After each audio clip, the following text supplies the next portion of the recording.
Hello friends, welcome to Abhi Tutorials. As part of this lesson, we are going to look into arrays and objects in JavaScript. In this topic, we will see about arrays, accessing array values. Finally, we will see some common array methods in JavaScript. Array in JavaScript is a collection of multiple values stored in a single variable. Each item in an array is called as an element and can be identified or accessed using the index number which starts with 0. The array index number can be 0 or it can be a positive or a negative integer. If the index number is negative, then it starts from the end of the array. For example, index minus 1 is the last element of the array and index minus 2 is one before the last element. Array elements will be enclosed in square brackets and each element is separated using a comma. JavaScript arrays allow you to hold variables of multiple types. This is unlike many other programming languages where you can have only one type of variable. Given here is an example of an array named colors.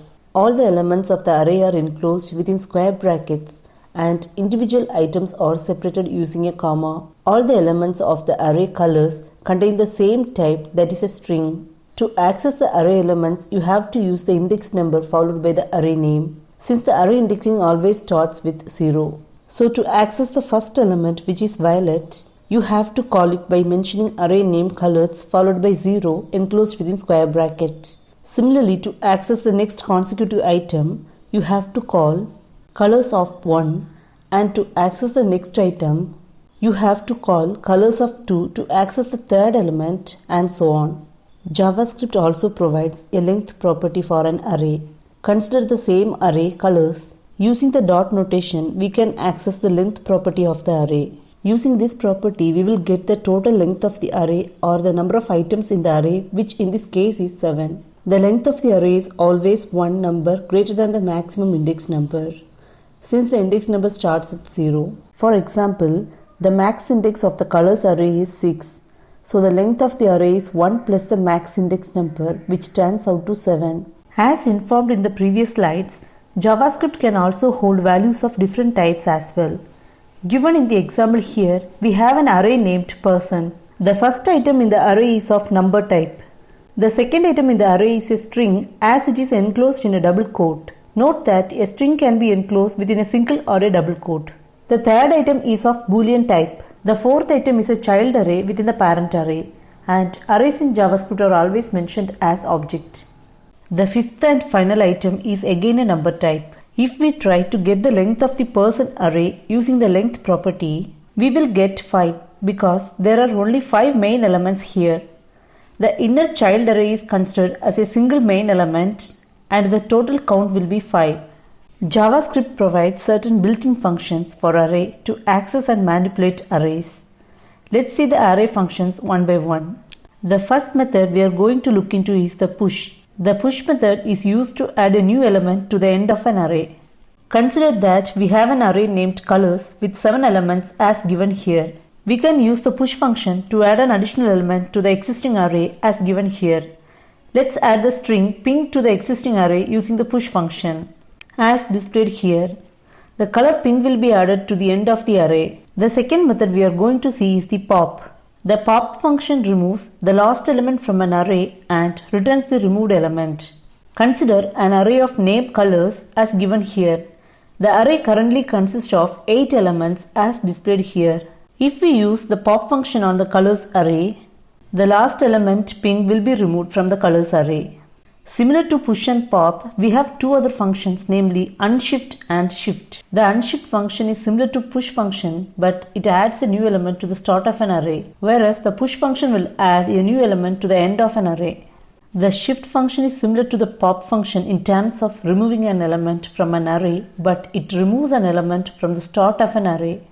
The next function we are going to see is the splice function.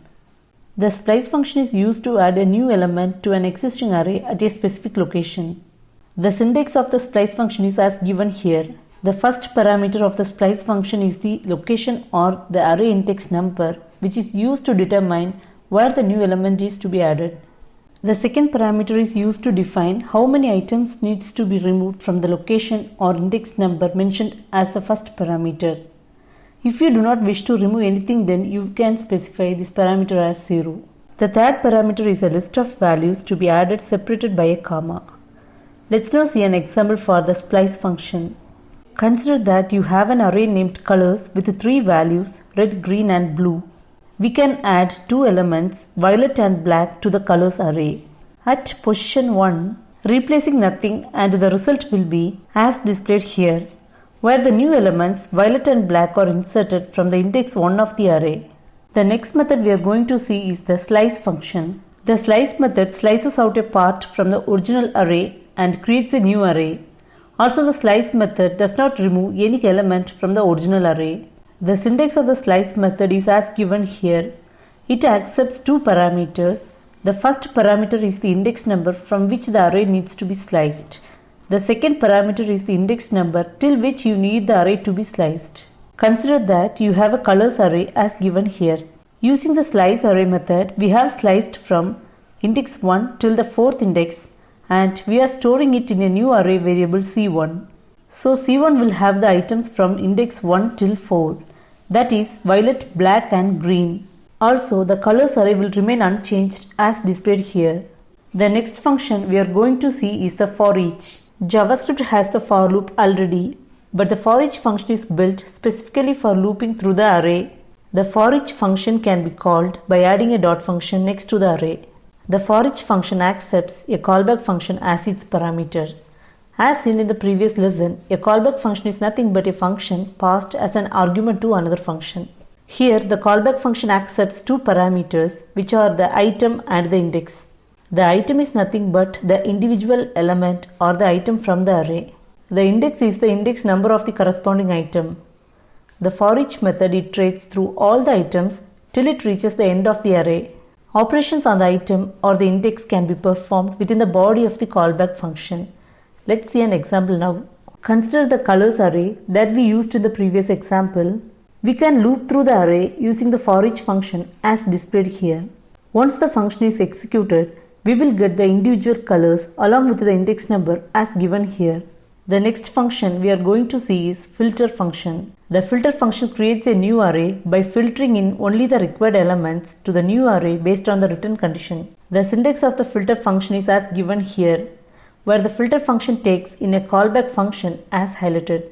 The callback function takes individual element or item from the array as parameter and filters in or returns item based on the condition you have provided. For example, consider the colors array. We can apply the filter function to the array as given here. Individual color is passed to the callback function as the item variable, and we return any item that starts with the letter B, which is nothing but the filter condition. As expected, the output of the filter function is a new array with the elements black and blue, which starts with the letter B. Similar to the array function we have seen so far, there are quite a lot of other array functions as well. We may see more of them in our forthcoming lessons. That ends our topic on arrays in JavaScript. Thanks for watching our video and stay tuned. Thank you.